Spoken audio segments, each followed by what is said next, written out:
Welcome to Killer Women with your host, best-selling author Danielle Gerard.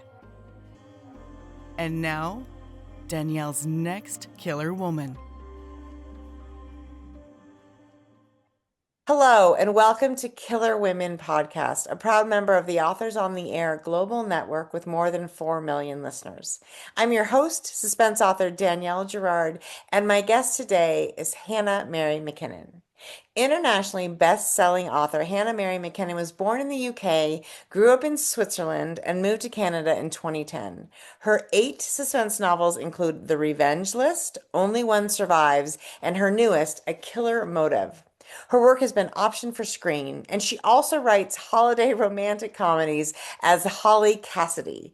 Hannah Mary lives near Toronto, Canada, with her husband and 3 sons. Welcome back, Hannah. Thank you. Thanks so much for having me again. I really appreciate it. Thank you, Danielle. So fun. Look at this gorgeous cover. For those of you who are listening to us, you have to go and see the incredibly vibrant, fabulous cover of A Killer Motive. Hannah, I love that you're wearing green to match, and I'm picking up on the blues here. So we're really tying it all in, because of course we have the aesthetics matter.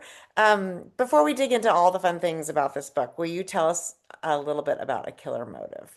Yes, I'd love to. Thank you. So, A Killer Motive is the story of Stella Dixon, who takes her almost 18-year-old brother to a beach party from which he has been banned. He's grounded by their mum. He's not supposed to go out, but Stella busts him out of the house. They go to the beach party and he disappears. Max vanishes without a trace. He's just gone, never to be seen again. And 6 years later, Stella, guilt-ridden of course, is the host of the true crime podcast, A Killer Motive. And she says on air, on radio, while she's promoting A Killer Motive, hoping for more sponsors and advertising dollars, that if she had a single clue about Max's whereabouts, about anyone who hurt him, she would go beyond the ends of the earth to find him, bring him home, and bring the perpetrator to justice. What she doesn't know is that somebody is listening and is about to take her at her word. And then she gets a creepy email. Yes, she does. Yeah. Yeah, so there's so many wonderful dynamics. So, Stella's partner in crime, so to speak, actually, right? And they have this sort of like, interesting, a little bit conflicted friendship and relationship because they're trying to launch this podcast, which of course is hard. And Stella is supported, by her boyfriend. Is he her husband yet? Husband, yeah, Oh yeah, Jeff. husband. I was like, gosh, wait.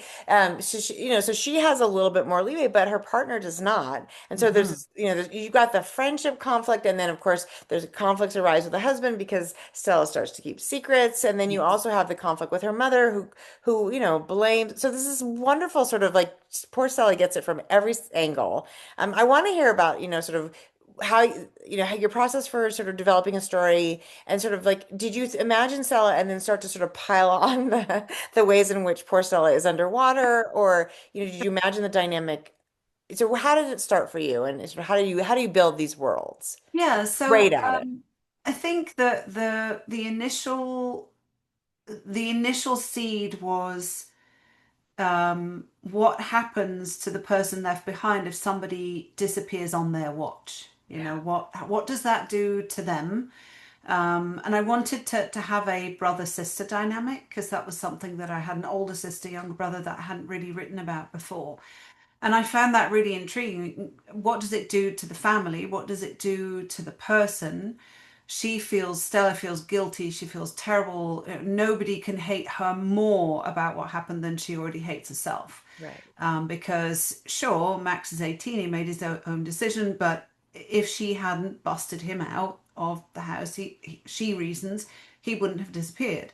It's all of this Right. false logic that we play with ourselves when something happens. Oh, if I'd left 2 minutes later, if I'd left Yeah. 2 minutes earlier, if I The um bartering. Yep. yeah, exactly. So she really is very conflicted.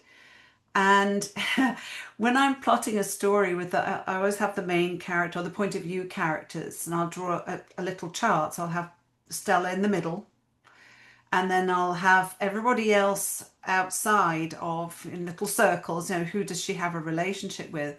And it's my conflict chart. And I learned that actually from a rom-com book, believe it or not. I love that. Tell How me. to write the perfect rom-com screenplay, I think it was. And Uh-huh. they had this conflict chart. And I thought that is so interesting. I can use that for my thrillers too. So we have the mum and the dad, and of course the antagonist and the brother and her husband and her best friend slash business partner. And what are the conflicts and who are the allies, who are false allies, why is there conflict? So that's how I piled it onto Stella basically. That's really clever. I have not heard of a conflict chart. But I like that idea because I do feel like, and as you said, sort of the false allies and the allies. I mean, there's a point in this book where every single person that we run into around Stella, we're like, wait a minute, is this person got her back? Because her husband and her business partner, they all sort of have moments where we're like, oh God, we suspect everybody, and you do that. So that puts poor Stella, as we know, in the worst possible situation, right? She has nobody she can trust. That's So, right. That's and right. that is it's so powerful. And you do this. So have you been writing these conflict charts forever? I love this. No, not forever, actually. I think I started those. I discovered that when I wrote The Christmas Wager as Holly Cassidy, Okay. because it'd been a while since I'd written a romance. And I thought I'd better brush up on the techniques behind it and figure out whether I can actually do this. And I bought this book, I think it's How to Write the Perfect Romantic Comedy. And it had this conflict chart, and Yeah. light bulbs went on in my head because I thought that makes so much sense for thrillers in particular. I mean, for any book really, because conflict is interesting. It makes us wonder what's going on. It makes us wonder who the bad person is, the good Yeah. person, who's hiding what. So it's a more recent thing, but I think I'll probably do that for all of my books I would moving. imagine, and the conflict drives the plot. I mean, I think in the best written stories, the plot it sort of derives from character, and which is exactly what you're doing is you're taking the characters, creating the conflict, which then drives the plot. So when once you get your conflict and you sort of had, like you said, I identified the Stella Max dynamic and the missing younger brother, which of course we can all relate with that sort of like the responsibility of the older sibling. I don't know about, I'm the oldest. So for me, as soon as I saw this, I was like, oh yeah, I know exactly it would. And my mother also would have been like, I would have been, basically dead to her had I lost one of my younger siblings, even if they were 18 and adults. And I like the dynamic that it's a missing brother, because we also take for granted, right, the idea that men are somehow safe, right? That Hmm. these things don't happen to men, Sure. that of course Yep. it's usually women, and that it is another sort of interesting. Did you play with that, or did you know from the beginning that Matt it was going to be a brother?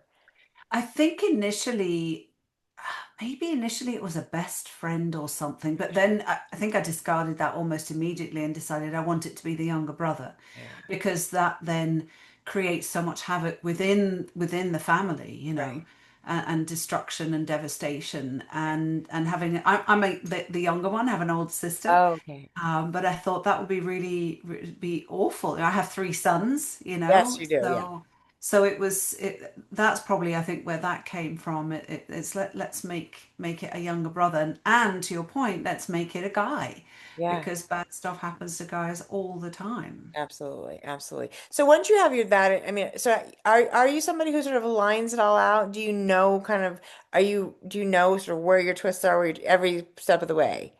Not every single twist, but I do outline heavily. Yes, I need a map when I'm writing, and I might actually, I'm working on something now, and I've got to the midpoint and I'm looking at the rest of the plot thinking, no, this is awful. So I got to go back to, I mean, I know the ending, so the ending will stay. I know up to the midway point. I thought I knew the rest, and it just looks a little bit wobbly and shaky and messy.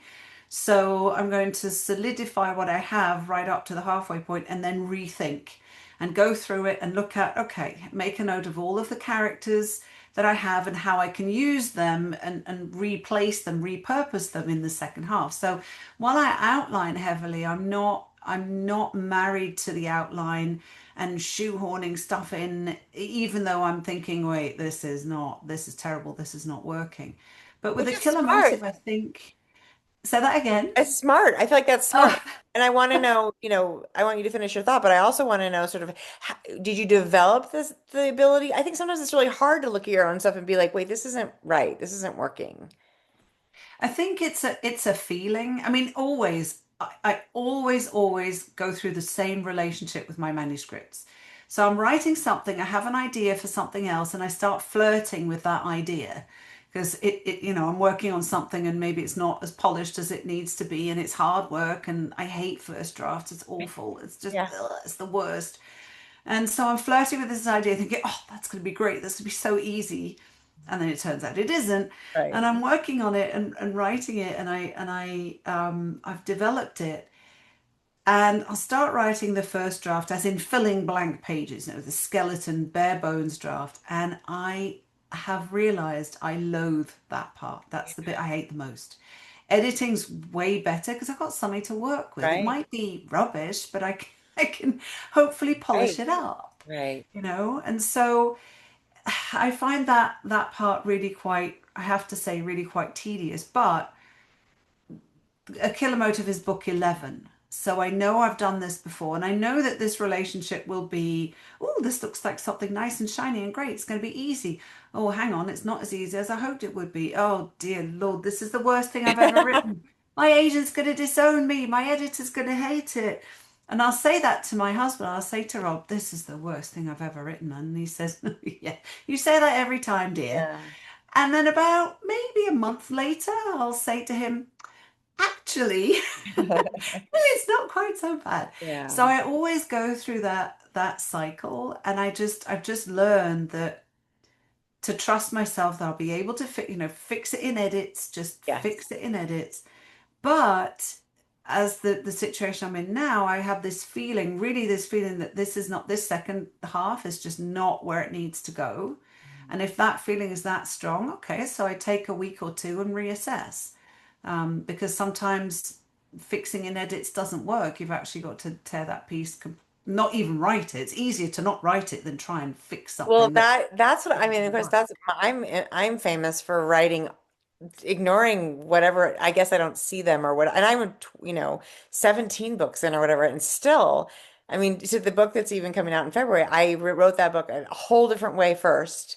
And was like, oh, this doesn't work at all. But it took me like getting all the way through. And I know there are people who do that. We have spoken to them, and I feel we have a mutual commiseration club because I would really love to get to the middle and be like, oh wait, this isn't what I'm doing isn't working. But I don't have, I don't know if it's just because I'm in it. I don't have that objectivity. I really just am like, I think I'm delusional. I'm on whatever, drug the writing provides to just get to the end.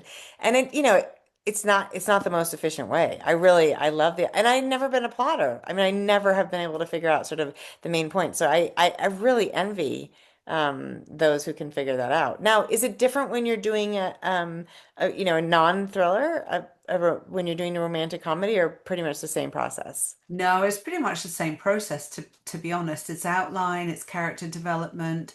And I admire people like yourself who don't outline, because I think it would take me eons to write a book because I wouldn't really know where I'm going. Yeah. No, I you just don't. need that the outline, the plot, or think I know where I'm going, and then I can readjust it. But with the rom-coms, it's been the same, really. It's been the same process. Also, the two rom-coms I sold on proposal, and my proposals are typically pretty detailed.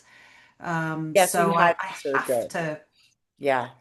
think the thing through completely, and then hope that it works. The end up to the midpoint is fine on this next one, and then it just goes off the rails before it goes back on the rails. So I have to figure out that bit. There's a bit of Yeah. track missing there. Yeah. Well, I like the idea too that that you're at the point, and I think this is where we all have to get, is to acknowledge, okay, it's not working.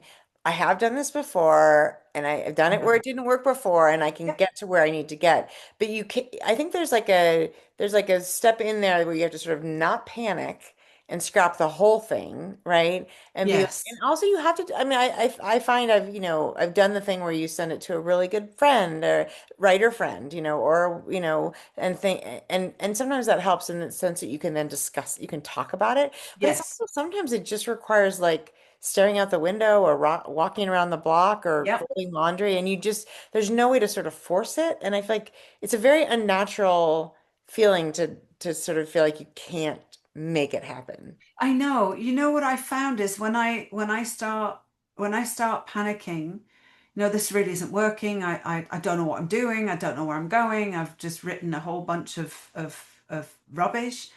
Then if I go and do something else, honestly, something non-writing related. So I'm not reading, I'm not listening to audiobooks, I'm just out walking, and it allows my brain to just calm the heck down. Yeah. Very often it will then, the subconscious magic will work its thing, and it'll, suddenly I'll go, oh, but wait a second, if so and so does so and so, oh, that fixes all of that. Oh, okay, and I'm done. Right. Hey, It's a weird one, but if I'm reading somebody else's work, which I do all the time, I'm not saying not to, absolutely of not. course. But for me, when I'm really, really stuck, it's an escape, right? To go Right. and read something. Right. Um, It and works. and Yeah. that exactly that works and it's brilliant, and it's better for me to just have a bit of silence and Yeah. just go and basically decompress, Yeah. honestly. Yeah. Because then that anxiety and that panic goes away, and suddenly the answers, they don't just appear, or sometimes they do. It's very weird. It's a very It's very strange. magical. I really do. I mean, it's sort of the purest form of magic I've ever experienced. It's Yes. sometimes like a nap, like I'll lay down and I won't necessarily sleep, but I'll just lay down and like pretend like I'm going to sleep, and then the idea comes like that. Or I think sometimes if you get into the weeds of the writing of the first whatever bit you've got, and you really are digging into sort of the details and the Yes. prose, all of a sudden you're like, Yes. oh. So I agree. It's like you have to just shut off the part of your brain that is trying so hard to plot, and the part of your Yes. brain that's worrying about trying so hard, Yes. A and hundred, it's 100%, a hundred that percent. that I, sort of, I really am in awe of, you say you don't outline, you don't plot, you just. How do you know where you're going? well, That I mean, fascinates. that's, you kind of don't. I mean, I sort of, I mean, for me, I usually know the ending of a book, although with Pinky Swear, I didn't actually know, well, I did sort of know the ending. I didn't know exactly how the ending. There's like a second ending would happen, but yeah, but it's more like, okay, how do we get from the? It's just like it's like the headlights in the fog, right? What's the next thing we have to get to? Yes. Um, and I think it's probably in my mind, I must have some sort of like I know that there's certain moving targets that I'm aiming Yeah. before, but yeah, it's not as clear cut. And for somebody who's completely type A and very organized in like all aspects of life, loves to be in control. It's a very weird, but I think that's probably why it works, is because it's something I can't control, right? I have to Yeah. just live in the moment. So anyway, but Yeah. it isn't easy. So once you've done that, you've done your sort of outline. How much of the process, I'm always curious, does the outline take versus the sort of the writing? Are we talking like a couple months for outlining and longer for writing, or do you spend more time on the outline? And it depends. It honestly depends. So I remember for A Killer Motive, that one was a little bit trickier, the outline. I can't remember why now, but it just wasn't clicking the way I had hoped, and I'm not sure why. Um, but that one probably took me about a month, I Okay. think. So that Still would seems be, pretty fast. yeah, so that would, yeah, I guess so. So that would be outline, that would be character development, that would be, it's set in Portland in Maine, so that would be going very old school and using Google Maps to print out individual sheets and then sticking them together and figuring out who lives where to make it plausible, because I Right. don't live there, what's Right. the distance and what's Right. the traffic And it's and harder to get there now because you're up in Canada, and yeah, the also. the situation down here is a little, yep, got it. So all of that, probably a month on this one. Whereas I remember the outline for Only One Survives, I was really looking at a deadline that was coming up fast to get the outline done. and it wasn't working, it wasn't working, it wasn't working. I had a long conversation with my editor on the phone, and I got to the midway point really quickly, and then I got stuck again. And I sent her an email saying, I'm stuck. And she Right. sent me, I think, two sentences back. And I went, of course, genius.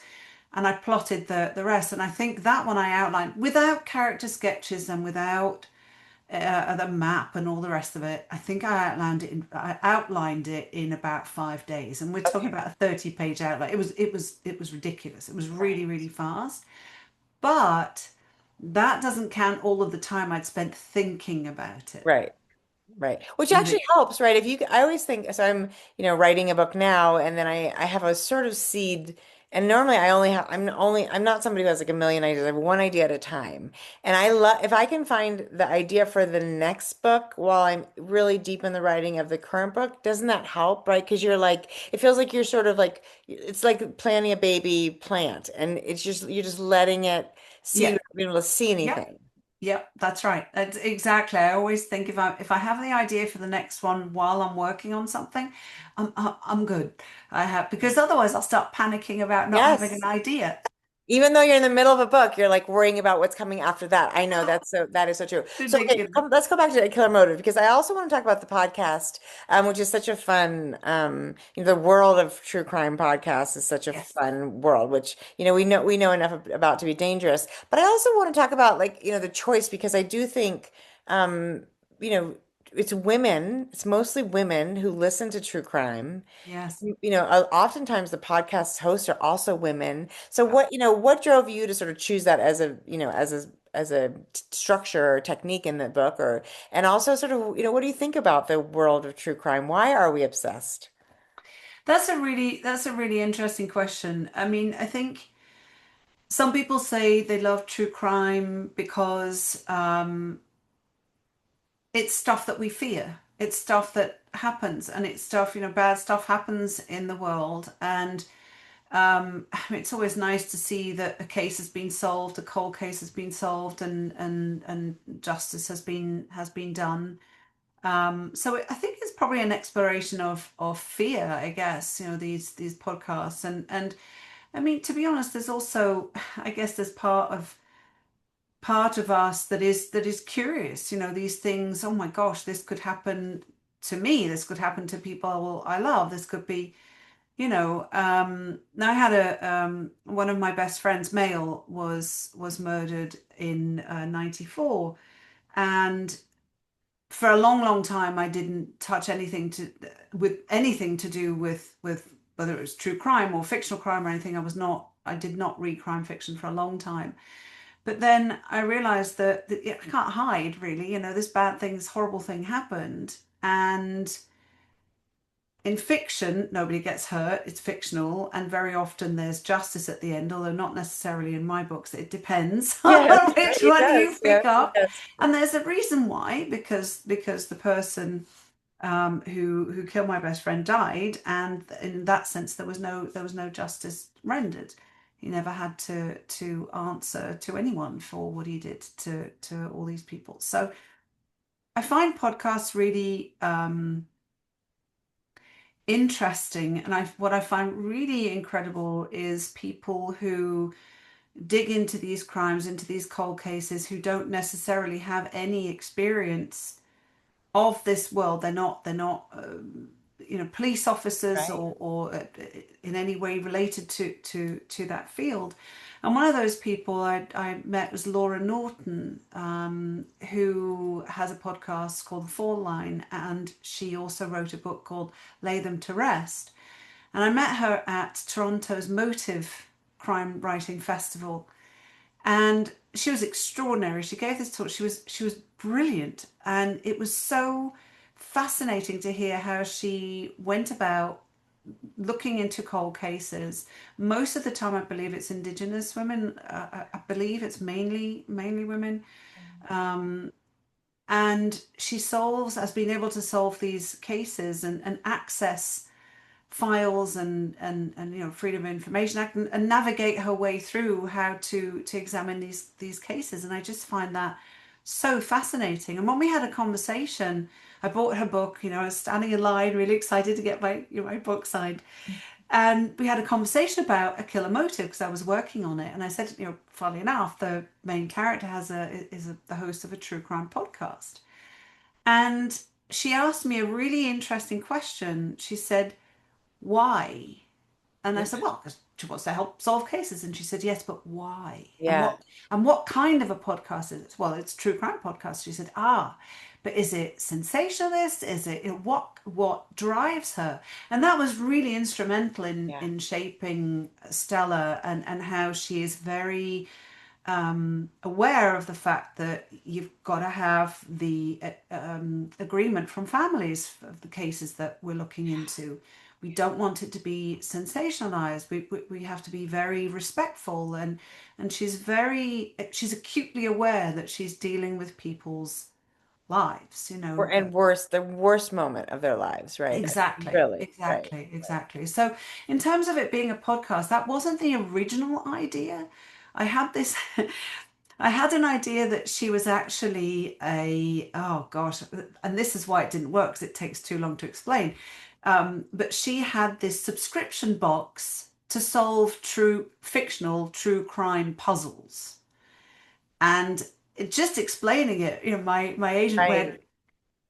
"Could she not be It's a kind of a true clever crime?" idea, but I understand for the purposes of a fictional book. Yeah, Yeah, it's I not understand. it's not great. She said, "What about a podcast?" I thought, "Oh, that's genius. Yes, let's Isn't it do funny that." how somebody can be like, or there's a simpler way, and you're like, oh, wow, I didn't think of that. So why, Yeah. yeah, so and it makes total sense to me that Stella does the podcast. I mean, even if she doesn't want to talk about Max necessarily on the podcast, it's very much at the root of why she does it, right? Yes, 100%. And I think that's probably I imagine is true for a lot of people who get into sort of solving crime, and even like we think about the reasons people go into the police service, and all those things are oftentimes because of personal, history or trauma or familial history or tragedies or whatever. But it is interesting to me that women tend to be the primary consumer of Mm, these, and I think as you got right down to it, it's the things we fear. Does mm. that drive sort of the things you write about? Like, do you find when you're thinking about a story idea, like this happens to me where I'm like, my stories are often based in some personal, very personal fear. Yes and no. I mean, I think what happened to my friend has driven a lot of elements in Yeah, certain books, whether I knew it at the time when I was writing it or not. right. Um, because somebody said about I remember about "You Will Remember Me." This man goes for a swim, and he just disappears, and he's gone, and his girlfriend is left. She doesn't know where he is. At the beginning, she has no idea where he is. She's panicking. She goes to the beach. She tries to find him. She can't. She doesn't know what's going on. And I remember someone saying, "Oh wow, was that how you felt when you didn't know where Ellie was?" And I thought, "Oh hey, yeah, yeah, it was. I mean, we weren't boyfriend girlfriend. We were best friends. But yes, that panic of I can't reach him. I don't know where he is. I don't know what's." And then you hear something, and there's tragedies unfolding, and you just can't believe any of it. So that certainly has driven it. Otherwise, what I'm really interested in is why people do stuff, the bad stuff. Right. Why I don't write, it's not gory, my stuff, it's not super violent on the page or anything, because I'm more interested in the thinking Like of how, why, it's like, why, what drives somebody to do something really bad, right, right. and, It's and how do they psychology. feel about it? How do they see it? What is it that and do they think they're the hero of their story? Because allegedly all villains do, but I'm not sure that's true. Hmm. Some people are acutely aware of what they're doing and why, and they know it's bad, but they're going to do it anyway. Yeah. So that I find the psychology behind it, I find hugely interesting. It is so interesting. And one thing I want, as we wrap up, I also want to acknowledge that your books are some of the rare stories we read where oftentimes the ending, and this is, yeah, I know there's no spoilers on the show, but I'm thinking of a couple of the books of yours I've read prior to this one even that are the ending it is satisfying in a very in a way that do not expect, right? It is not the sort of like, oh, here we caught the bad guy and the good guy goes on to live a beautiful life. That is Yeah, not always the case in your stories. And so that's right. that's curious. I hadn't really thought about whether or not that is, does that come from the idea that you've actually experienced real loss and know that it's just not always as clear, it's not always as nice and clean cut as we'd like it to be? Or I is that think just a so. personal sense of satisfaction that you're like, I'm gonna just spin you for one more loop and where does that come from? It's I so think, fun and it's so unexpected. well, thank you. That's thank you. That's very kind. I think it's a combination of things. Because when there's trauma that's experienced, there's not just and we solved it and everyone's fine. You're still Yeah, living with that, right. whether the perpetrator has been caught or not and brought to justice or not, you're still living with whatever happened. You still carry that with you. You don't just go, oh, fantastic, you got 20 years or life or whatever in prison and Right. yay, I'm good. it Right. doesn't it doesn't work that way. Mhm. So that's part of it. The other part, I think, one book that had a huge influence on me was Gone Girl. I mean, didn't it have a huge Oh, influence on all of us? right. I still think about that ending. I Right. still think about the Duns and what happened. And no spoilers for those of you who haven't read it yet. Go read it because it's great. Is there anybody who hasn't read it yet? But On okay. a, I don't know, maybe Yeah. probably. Well, maybe the Yeah, it's younger true. readers who are coming Right. up It's true. now, yeah, It's who true. are interested in crime fiction. It's just one of those books that just lingers, and I love. It's funny. I don't like ambiguous endings, except if it's a Christopher Nolan movie. Yeah, there you go. Exactly. Fair. And I go and Google, did I understand Interstellar? How Yes. does gravity work? And what is going on here? And Right. I love his movies. But in books, I love endings that stories that end that have an ending, yes, but that linger Hmm. and where you can think, oh, and then maybe, this happened afterwards, and you can kind of continue the story. Yeah. It depends on the story. I mean, in my rom-coms, that's not a Oh, right. rom-com. A rom-com ends and there's a happily ever after. Of course there is. Otherwise it Yes. wouldn't be a romantic comedy. It would be a Right. tragedy, a romantic tragedy or something. They don't sell as well, I've heard. No, I've heard. So I do like endings that make you think where you're still thinking about the characters. Yeah. Case in point, Gone Girl. Over a decade later, going, oh, Oh, I I wonder. still think about Sister Dear, the end of Sister Dear. Um, Oh yeah, yes, that one. yes. I still think of it when I think of you. I still think of that when I think. Oh, that's amazing. Yeah. Gosh, job So, done. and I'm sure a Killer Motive will remain in my mind as well. But that one, that was I think that was the first book of yours I read, and I was Ah, like, oh, well, that is an ending. So, yeah, different. that Yeah. was super fun. Well, it was really fun to have you back. In fact, if you're joining us and you didn't hear the first episode Hannah and I did together, which Hannah, how many years Gosh, ago? It's I- what was I think it was Sister Dear. it could well have been. Yeah, So I don't know when that came out, but it's been a few years. 2020. Okay, well then I there know. you go. God, I guess I've been at this for a while. God, is that right? I don't know. Anyway, you have to go look. I can't remember, but it was so fun to have you back. It was so fun to get to talk about A Killer Motive and all the process and fun things in this gorgeous cover. And we will be giving away a copy of A Killer Motive on our Killer Women Instagram page or over on Facebook Killer Women. And so go check out. And Hannah has 8 books, and then in between you can read the romantic comedies as a little palate cleanser. It must be kind of fun to write those as a little bit of a breather between thrillers. It is. It's really fun. It's super cute, but they're not easy to write, that's for sure. And They're isn't that not funny? easy. We don't assume just because it's shorter No, that it's easy. no, no, I no, no, I would definitely. not. I would not assume that. So, it was so fun to have you here today, Hannah. Thank you for joining us. Everybody, this was Killer Women with Hannah Mary McKinnon, and we will see you next time. Bye. Bye. Thank you.